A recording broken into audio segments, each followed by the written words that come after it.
Welcome to morning మన్నా. నేటి వాక్య దర్శనం కొరకు యోబు గ్రంథం 8వ అధ్యాయం 22వ వచనం. అయితే ఇంకను ఆయన నీకు నోటి నిండా నవ్వు కలగజేయును, ప్రహర్షంతో నీ పెదవులను నింపును. మరొకసారి దేవుని వాక్యంలో నుండి యోబుతో మాట్లాడుతున్న తన స్నేహితుల మాటల్లో నుండి 4 ప్రాముఖ్యమైన సత్యాలు, నిజమైన విషయాలు ఈ ఉదయకాల సమయంలో మనం గ్రహించాలి.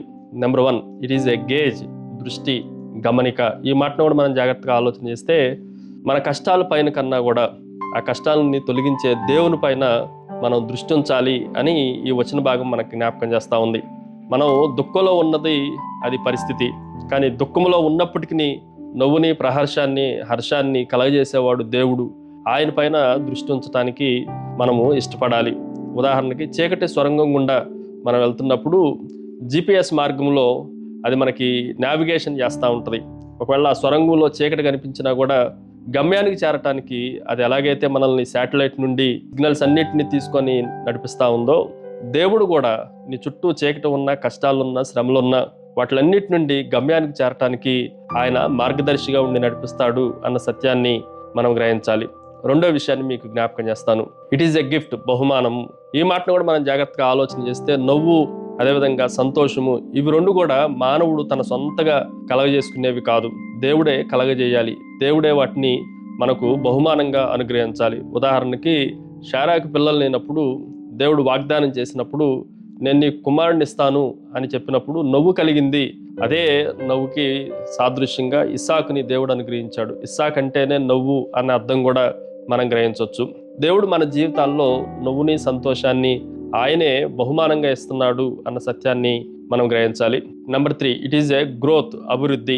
ఈ మాటను కూడా మనం జాగ్రత్తగా ఆలోచన చేస్తే కష్టాల్లో, శ్రమల్లో, ఇబ్బందుల్లో, ఇరుకుల్లో దేవుడు మనల్ని ఆధ్యాత్మికంగా బలపరచడానికి, స్థిరపరచడానికి అది ఆయన వాడుకునే సమయము అన్న విషయాన్ని కూడా మనం జాగ్రత్తగా ఆలోచన చేయాలి. ఉదాహరణకి గిటార్ వాయించడానికి ఆ స్ట్రింగ్స్ అన్నిటిని, తీగలన్నిటినీ టైట్గా బిగించినప్పుడు ఆ తీగలకి నొప్పి కలగొచ్చు. కానీ ఒక మంచి పాట కానీ, ఒక మంచి మ్యూజిక్ కానీ రావాలి అని అంటే అవి అలాగే టైట్ చేయబడాలి. అలాగే మనం కూడా కష్టాల్లో, శ్రమల్లో ఉంటున్నప్పుడు ఏమైనా ఆలోచన చేయాలి అని అంటే దేవుడు మనల్ని ఫలాభివృద్ధిలోనికి, క్షేమాభివృద్ధిలోనికి తీసుకొని రావటానికి ఈ కష్టాలు, ఈ బిగింపు ఉంది అన్న సత్యాన్ని కూడా మనం గ్రహించాలి. Finally it is a grace, కృప. మనము అర్హులం కానప్పటికీ కూడా దేవుడు మనకు అర్హతనిచ్చి, క్షేమాన్నిచ్చి, భద్రతనిచ్చేవాడు, మనకి నవ్వునిచ్చేవాడు, ప్రహర్షంతో మనల్ని నింపేవాడు అన్న సత్యాన్ని కూడా ఈ ఉదయకాల సమయంలో మనం గ్రహించాలి. తప్పిపోయిన కుమారుడు తండ్రి దగ్గరకు వచ్చినప్పుడు కుమారుడు జీవితంలో మనం చూస్తే అవమానం ఉంది. తలదించుకొని నిలబడ్డాడు, వస్త్రాలన్నీ మురికితో నిలబడ్డాడు. కానీ తండ్రి వైపు నుంచి మనం ఆలోచన చేస్తే ఇవేమి తండ్రి హత్తుకొనటానికి, కౌలించటానికి ప్రతిబంధకాలుగా, నిరోధకాలుగా కనిపించలేదు.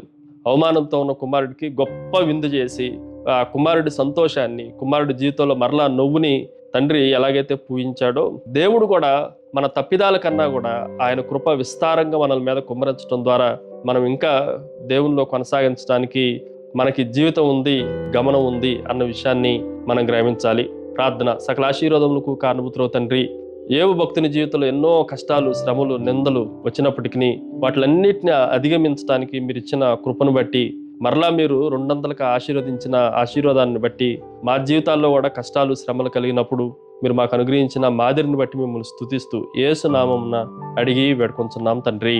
ఆమెన్. God bless you.